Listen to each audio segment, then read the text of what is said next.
Pois bem, bom dia, meus queridos, bom dia a todos. É muito prazeroso a gente poder falar da palavra de Deus logo de madrugada, logo cedo, né? E isso é espetacular. Essa questão de fazermos tudo para a honra e glória de Deus, né? É uma questão que muitas das vezes não é bem entendida, né? Na nossa oração agora, né, foi feita e que nós podemos fazer, ou possamos fazer tudo para a honra e para a glória de Deus. A nossa, vamos dizer assim, nossa obra nesta terra, ela não é outra senão a salvação de almas. Nós não estamos salvando almas, nós não estamos fazendo nada. A obra, ela precisa acontecer, né? Eu estava ontem dando um estudo bíblico para uma família, a gente está aqui em Colinas do Sul, Goiás, Chapada dos Veadeiros, e a gente está trabalhando. A igreja hoje é uma igreja aqui, a igreja local, ela é uma igreja muito diferente aqui era quando chegamos, graças a Deus. Nós tínhamos um grupo de 4, 5 pessoas assistindo nos domingos e nas quartas-feiras. Chegou até uma noite dessas, eu falei que é um desperdício a gente abrir a igreja para 4, 5 pessoas. E hoje nós temos aproximadamente 30 pessoas assistindo domingos e quartas-feiras. Uma mudança muito gigante, graças a Deus. E a gente está na obra, né? A ideia é essa, é fazer acontecer para a honra e para a glória de Deus. A obra ela tem que sair, tem que ser exercida. E eu estava conversando com os irmãos e eu vi lá que eles tratam a coisa assim muito, a questão da graça, muito sendo uma certa segurança. E eu perguntei, que eles me disseram, não, irmão, é porque o senhor falou aí das obras, a gente é salvo pela graça. Eu disse, e o que é que vocês compreendem sobre salvos pela graça? A graça salva? A graça não salva, não. Quem salva é Jesus Cristo. E pelo que eu estou fazendo, mediante o que eu reconheço, pelo que ele fez por mim. Então, nós conversamos um pouco e eu tentei explicar para eles isso. Todos os seres humanos estão sob a graça de Deus. Todos, independente de quem seja. E eu pergunto, todos serão salvos? Aí eles se assustaram. Não são. Pois é, porque não é graça que salva, não. Quem salva é o Senhor Jesus. E segundo a sua vontade. Tem um texto que está ali em Romanos, no capítulo de número 9, que diz assim, Paulo, escrevendo esta carta aos Romanos, no capítulo 9, ele fala, versículo 15, pois diz a Moisés, compadecer-me-ei de quem eu me compadecer. Terei misericórdia de quem eu tiver misericórdia. E Paulo diz assim, pois a salvação não depende de quem quer, nem daquele que corre, mas única e exclusivamente de Deus. E se Deus quer salvar, ele vai salvar e ninguém vai impedir. Porém, eu preciso dar mostras de que eu aceito a salvação. Eu preciso dizer para ele de uma forma prática que eu quero essa salvação. Então, essa não é uma questão de dizer, não, eu estou na graça e estou bem e tal, e aí eu não realizo, eu não executo. Ali em Apocalipse, no capítulo 2, em vários versos, versículo 7, no versículo 11, no versículo 21, no versículo 26, enfim, esses versículos todos finalizam dizendo, ao vencedor darei, aquele que vencer, eu darei. Darei que comam da árvore da vida, darei que não passem pela segunda morte, darei autoridade sobre os governos, darei... Então, a recompensa é para aquele que vence, é para aquele que vencer. Então, se não executar, não realizar, então A nossa adoração não é para a honra e para a glória de Deus. Está sendo apenas para nós, que era o problema que o povo do passado, o povo judeu, passava. O povo judeu, ele, no decorrer da história, ele se perdeu porque ele abandonou a profecia. Abandonou a profecia e passou a dar crédito ao que os homens falavam. Então, naquele caso, começou a acontecer isso. Então, o que era falado pelos anciãos era o que era creditado por eles. Eles acreditavam naquilo. E quando o Senhor Jesus entra em cena, trazendo a mensagem do céu, ficou confuso na cabeça do povo a ideia, porque eles diziam, os líderes da igreja, não, tem que fazer dessa forma. Por exemplo, não, aquele pobre ali é amaldiçoado. O discípulo perguntava para Jesus, Senhor, para que aquele homem nascesse cego? Quem foi que pecou, o pai ou a mãe dele? E essa confusão estava na cabeça deles. Eles não entendiam muito bem as coisas, porque estavam agora ouvindo uma outra mensagem que dizia para eles coisas completamente diferentes a que eles tinham ouvido até ali. Então, o que estava acontecendo? Estava acontecendo o desnudar do verdadeiro plano da salvação. Jesus estava trazendo o plano da salvação para eles. E agora eles começaram a viver diferente, porque o plano alcançava principalmente pobres, doentes, as pessoas que eram discriminadas na sociedade, então, né, que eram as viúvas, os órfãos. Esses aí eram pessoas marginalizadas naquela sociedade, né? E agora Jesus traz essas pessoas para cá e elas ficam felizes, porque fazem parte agora. Por outro lado, os grandes líderes, os doutores, os mestres, ficaram com raiva dele, do nosso Senhor. Por que essa raiva? Porque Jesus rebentou aquilo que eles vinham trazendo sobre a cabeça das pessoas, num aprisionamento. E as pessoas não tinham, daquela forma, nenhuma possibilidade de salvação. E o Senhor Jesus Cristo, então, acaba com isso. Então, eles ficam irados. Diz aqui na carta que Pedro escreve, na segunda carta que ele escreve, no capítulo 2, ele fala bem aqui assim, logo no começo, capítulo 2, versículo 2, perdão, versículo 1. Houve entre o povo no passado, ele diz, houve entre o povo no passado falsos profetas. Aí ele diz assim, como aponta para o futuro, haverá entre vocês falsos doutores e falsos mestres que introduzirão encobertamente heresias de perdição. Então, ele está falando aqui da igreja do futuro agora, aponta para o futuro e diz, no futuro haverá isso.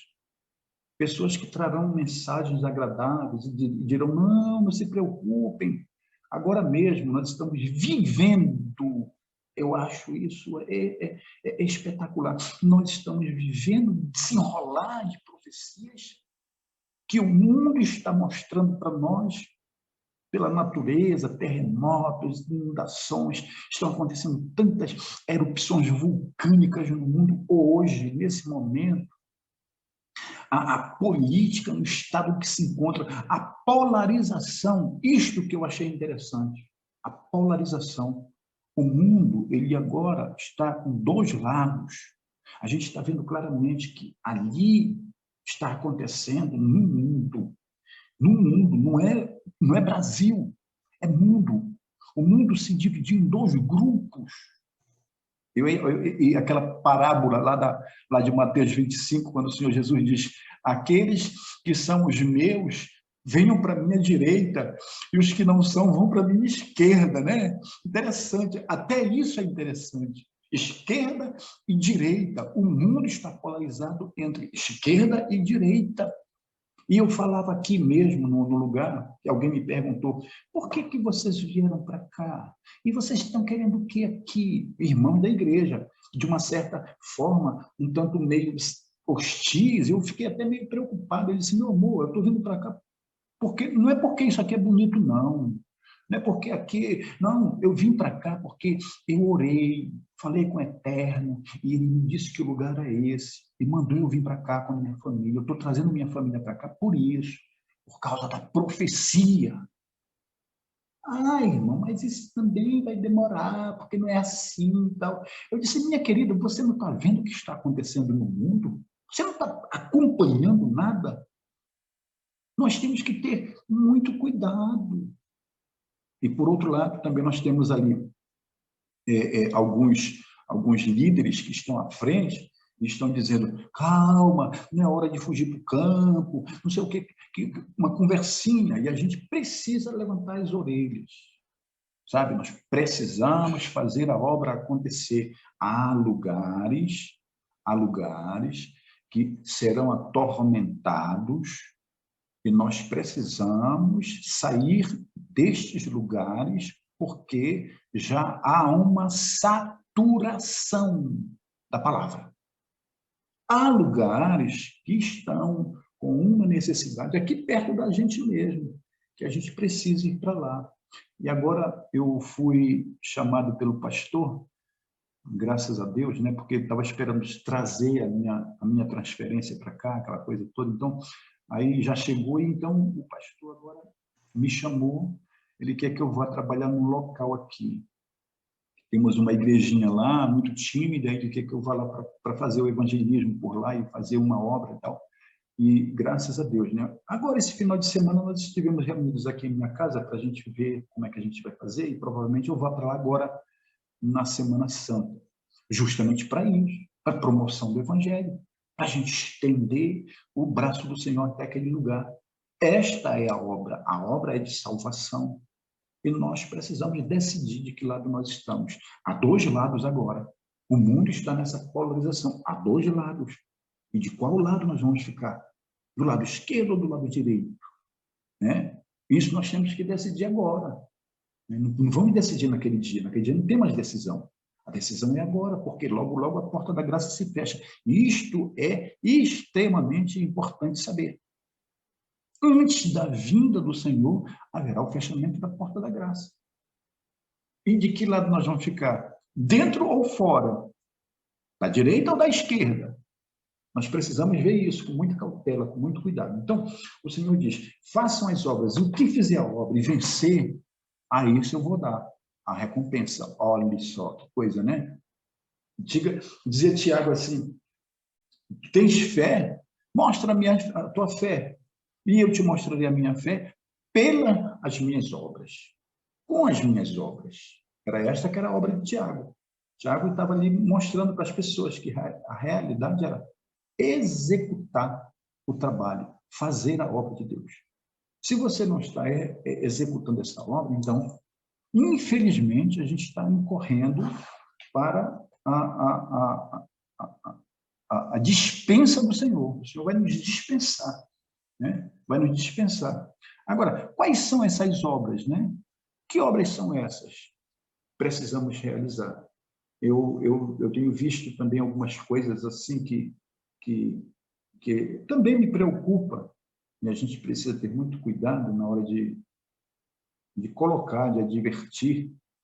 É que tem muitos irmãos que são muito zelosos, são irmãos cuidadosos, são pessoas que realmente têm preocupações e tal, mas a realização da obra ela está um pouco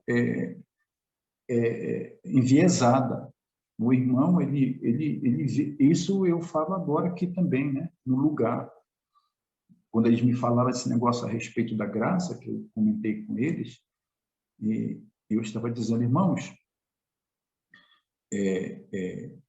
vir para a igreja no sábado de manhã, estudar a lição da escola sabatina, sabe? Dizimar, fazer essas coisas, não nos outorga a salvação. Sabe? Não nos outorga a salvação, não. Tem que ter muito cuidado com isso. Eu vou ler um texto que está aqui em Isaías 58, que é um texto sabido de todos nós.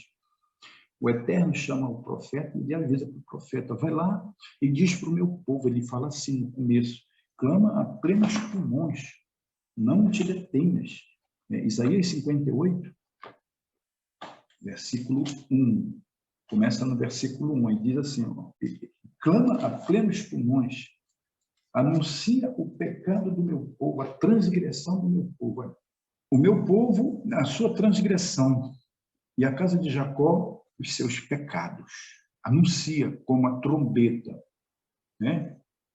Eu falo geralmente no tocante à questão da trombeta, porque a trombeta que ele se refere aqui, ela tinha dois sonidos distintos. Um dos sonidos, quando o trombeteiro anunciava, um dos sonidos era para avisar que haveria guerra. Ele tocava e o povo lá na cidade entendia que aquele som era de que estava vindo algum exército inimigo para atacar. E as pessoas corriam e se escondiam, guardavam as crianças e tal, e os homens se preparavam, pegavam armas, aquela correria louca na cidade. E o outro som da trombeta é quando o rei iria falar, ia aparecer, e todo mundo também corria e se preparava para receber o rei. Então, o som da trombeta ele tem essas duas particularidades, e nós precisamos entender que ela está tocando o sonido de guerra, e depois ela vai tocar o sonido de que o rei está vindo. Esses são os dois momentos mais importantes. Agora, o sonido é o momento de guerra. Eu, estudando o material, não sei se eu já comentei com vocês, e por sinal, não, eu perdi esse livro em outro lugar. É um material da Igreja Católica, das edições paulinas, para formação de pastores. E eu tive que estudar esse material, e ele não é outra coisa senão a fusão entre o darwinismo e o criacionismo. Eles estão fundindo ali. Então, os pastores que são formados por ali já saem com essa ideia. Por isso que hoje você pode conversar com qualquer um pastor pentecostal de outras igrejas, eles não creem na criação em 7 dias. Eles não creem no dilúvio universal. Então, tem algumas coisas que eles não creem mais de forma literal. E ali no decorrer tem um capítulo naquele livro que ele fala claramente que hoje na Terra, no mundo, há um grupo apenas que ainda acredita na Bíblia como sendo literal. Criação em 7 dias, dilúvio universal e outras coisas, e outros fatos históricos que aconteceram, eles dizem lá. E esse grupo são os adventistas do 7º dia. Interessante que eles escrevem lá com todas as palavras, são os adventistas do 7º dia. Somente esse povo. Interessante. Vou repetir a questão da polarização. Então, um lado é aquele lado que está todo comprometido com a ideia de que não houve uma criação em 7 dias. E o outro lado crê que houve uma criação em 7 dias. E como eles falam lá no livro, porque são cientistas que fizeram o material, 15 cientistas católicos romanos que trataram do material, não são pessoas ignorantes. São pessoas que estudaram, são pessoas que são PhDs, são pessoas que têm conhecimento. Então, se eles estão falando assim, é porque é verdade. Apenas um grupo na Terra está ainda comprometido com a palavra de Deus. E estes são os adventistas do 7º dia. Digo para vocês, meus irmãos. Você está entendendo? Então, acredito que para nós é um grande privilégio. E agora o Senhor Deus diz, clama a plenos pulmões. Qual é o pecado do povo? Qual é a transgressão do povo? Preste atenção qual é. Ele diz assim no versículo 2 do capítulo 58 de Isaías. Todavia me procuram cada dia. Tomam prazer em saber os meus caminhos, como um povo que pratica a justiça. Ele não deixa o direito do seu Deus. Perguntam pelo direito da justiça e têm prazer em se achegarem a Deus. Qual é o pecado do povo aqui? O que o povo está fazendo de errado aqui? Se está indo para a igreja, se está fazendo as coisas, se está orando, se está jejuando, se está dizimando, se está estudando a lição da escola sabatina. Cadê o erro, Jorge? Olha, preste atenção. Diz assim, eles dizem, por que jejuamos nós e tu não atentas para isso? Eles agora estão questionando Deus nas orações. Nós jejuamos e tu não dás ouvidos, já perceberam? Parece que ele não está ouvindo as orações, parece que não está atendendo às orações. O que está acontecendo? Eles perguntam. O que acontece, Senhor? Afligimos as nossas almas e tu não sabes, tu não tomas conhecimento. Eis que no dia, ele diz, no dia em que achais, jejuais e achais o vosso próprio contentamento, requerereis todo o vosso trabalho. E ele diz, eis que para contendas e debates jejuais, e para ferirdes com punho iníquo, não jejueis como hoje, para levar e ouvir a vossa voz ao alto. Seria este o jejum que eu quero de vocês? Será que é isso que eu estou querendo de vocês? Será que é isso que eu estou, Deus falando? Será que é isso que eu estou realmente desejando que vocês façam? Que vocês venham para a igreja, façam isso, façam aquilo? Naquele tempo, o povo fazia discriminação, repito, entre o povo. Havia aqueles que eram abençoados e aqueles que eram amaldiçoados. O próprio povo já fazia isso. Você está entendendo? O próprio povo já fazia isso. Já discriminava. E era isso que Jesus estava falando aqui. Vocês fazem isso para vocês. Vocês fazem isso com vocês. Não tem nada a ver comigo. Por exemplo, há aquelas pessoas, isso eu trato muito porque é o que eu vejo. É o que eu vejo. Tem umas pessoas que por exemplo, são zelosas, vou repetir, tem zelo pela obra, não está errado, não ter zelo pela obra, tem que ser zeloso. Porém, nós precisamos entender que esta obra de salvação é uma obra do céu, não é nossa. Não é o que eu faço. E, porém, ao mesmo tempo, é isso aí. Quer dizer, se eu estou promovendo pelo que eu faço, as pessoas estão me vendo e entendendo que eu tenho alguma coisa diferente. E que diferença é essa? A pessoa do Senhor Jesus Cristo, do Espírito Santo, a ação de Deus na nossa vida. Quando essa ação ela é manifestada, tudo o que fazemos redunda em salvação. A ideia final é salvação, salvação de almas. O que era que o povo do passado fazia? Jesus disse, vocês não entram e não deixam o outro entrar. Olha o que era que eles faziam. Eles não entravam, mas também não deixavam o outro entrar. O outro queria participar, eles enchiam de regras. Aí a pessoa olhava, vixe, não dá para mim não. Lembro-me de uma senhora, uma vez, que a gente estava fazendo uma conferência, algumas conferências num condomínio em Fortaleza, foi em Fortaleza. E toda noite eu chegava lá no condomínio, aquela coisa toda, o pessoal já estava lá no salão esperando, aí a gente conversava, e de repente uma senhora deixou de vir. Ela sentava bem à frente, ela deixou de vir. Até perguntei por ela, cadê a dona fulana? Não vem mais e tal. Aí, quando é uma noite dessas, eu vou entrando no condomínio, e aí ela estava passeando com um cachorrinho.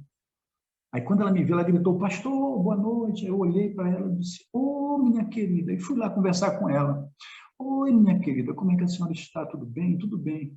Eu senti a sua falta, a senhora deixou de participar, não gostou das palestras. Eu disse, pastor, é tão bom ouvir o senhor falar, a gente fica tão bem, mas quando o senhor falou que eu tenho que deixar a minha cervejinha, o meu camarãozinho, aí eu disse, não, essa igreja não dá para mim, não. Aí a bichinha não veio mais, né? Para ela não serve aquela igreja. Tem outra igreja que vai servir para ela, mas aquela ali não serve. Preste atenção. Nós, quando fazemos as conferências, nós falamos todas as coisas. Falamos de alimentação, falamos de vestuário, falamos de tudo, da lei, tal. Mas não é uma imposição. Tanto é que ela decidiu não ir mais. A gente não está impondo que a pessoa tem que fazer aquilo, porque se não fizer está perdida. É uma questão de tempo. Quem faz a obra é o Espírito Santo. Muito bem. Só que o povo do passado exigia que eles fizessem aquilo. E diziam, se você não fizer, você está perdido. Por exemplo, se você for pegar lá em Atos, capítulo 15, versículo 1, uma das pegadas deles era essa aqui. Que quando os irmãos entraram em cena, os discípulos, já na formação da igreja, rebentaram com isso. Eles rebentaram com isso. Olha a ideia deles aqui, capítulo 15 de Atos, versículo 1.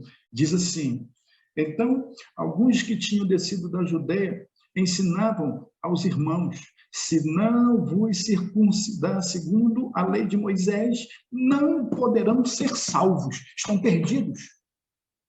Então, era isso que eles estavam pregando. Já Paulo dizia que não precisava mais circuncidar. Precisa disso. Então, era esta a pregação.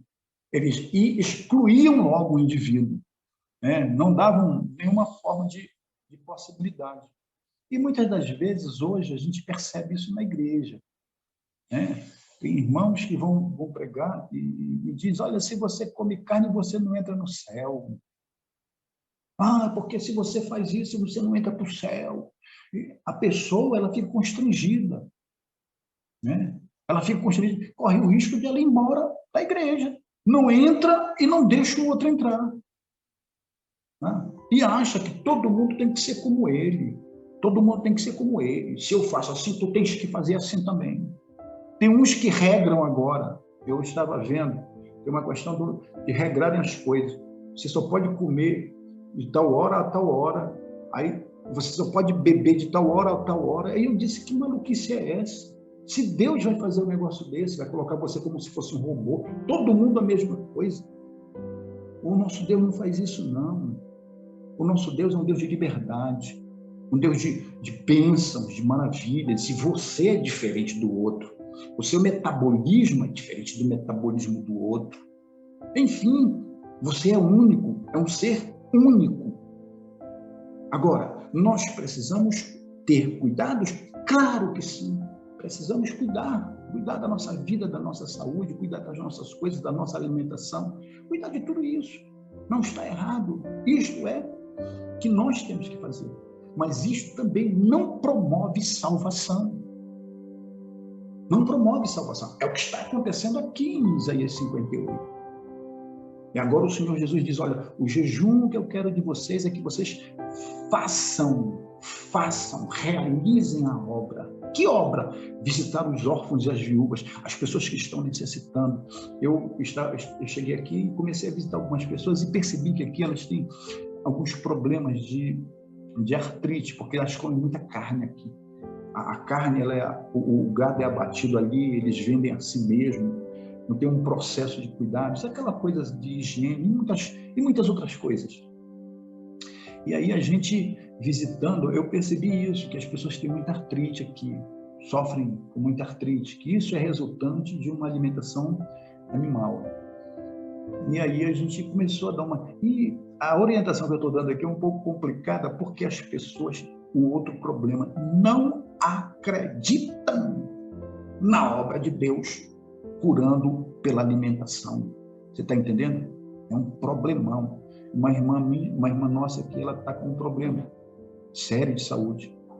E a gente conversando, eu falo, como eu percebi isso, então eu falo com muito cuidado, eu não entro de uma vez. Ela disse, poxa, irmã, isso é interessante. A senhora sabia que isso aqui é bom, se tomar e tal. Ela virou assim para mim e disse, irmão, eu vou lhe dizer um negócio. Se depender disso para eu ser curada, eu vou morrer, porque eu não vou fazer esse negócio. Incrível!